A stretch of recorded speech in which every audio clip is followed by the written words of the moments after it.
Start. सभापति महोदय, राष्ट्रपति महोदय के अभिभाषण पर जो धन्यवाद प्रस्ताव इस सदन के समक्ष प्रस्तुत किया गया है, मैं उसका समर्थन करता हूँ और चर्चा में भाग लेते हुए अपने कुछ विचार प्रकट करना चाहता हूँ। बड़े दुख की बात है कि इस महत्वपूर्ण अवसर पर जब राष्ट्रपति जी के अभिभाषण पर धन्यवाद का प्रस्ताव सदन के समक्ष रखा गया तो कुछ विपक्षी दलों के सदस्य सदन से उठकर चले गए। मैं यह मानता हूँ कि देश की बिगड़ती हुई हालत को ध्यान में रखकर उन सदस्यों ने विरोध प्रकट किया है, किंतु विरोध प्रकट करने के और भी कई अन्य तरीके हो सकते हैं। वे अपनी बातों को सदन के समक्ष रख सकते थे, विरोध प्रकट कर सकते थे और फिर भी यदि वे चाहते तो सदन छोड़कर जा सकते थे। अभिभाषण में देश की एकता को बनाए रखने पर विशेष जोर दिया गया है। मैं समझता हूँ कि यही सबसे महत्वपूर्ण प्रश्न है जिसकी तरफ सबका ध्यान जाना चाहिए। कुछ वर्षों से देखा जा रहा है कि देश के कई राज्यों में हिंसक आंदोलन चल रहे हैं, जिससे वहाँ की शांति व्यवस्था को खतरा हो गया है। आंदोलन चलाए जा सकते हैं, किंतु जब आंदोलन हिंसक हो जाते हैं, जनता को नुकसान पहुँचाने लगते हैं और देश की एकता के लिए खतरा बढ़ जाता है, तो फिर चिंता का होना स्वाभाविक ही है।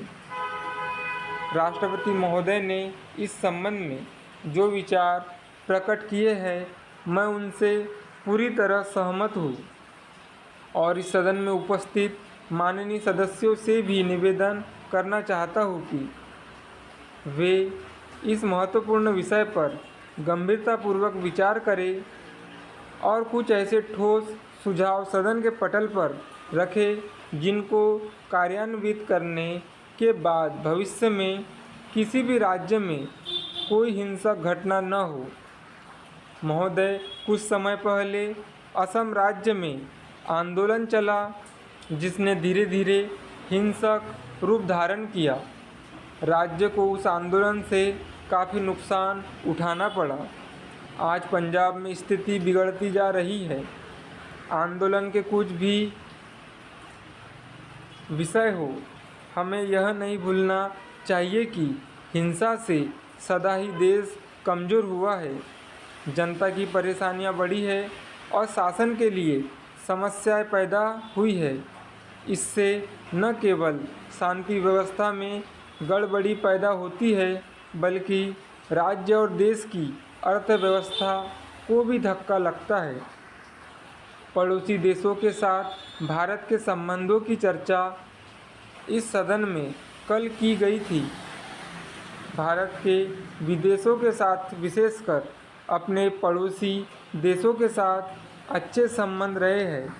हमारी सरकार हमेशा ही पड़ोसी देशों के साथ संबंध सुधारने का प्रयत्न करती रही है। हम सब सदस्यों का कर्तव्य है कि इन महत्वपूर्ण समस्याओं को सुलझाने में हमें सरकार के साथ सहयोग करना चाहिए। कुछ अवसरों पर हमें सरकार की ऐसी नीतियों का समर्थन करना चाहिए जिनसे समूचे राष्ट्र का हित हो रहा हो, क्योंकि राष्ट्र के हित में ही सबका हित है। स्टॉप।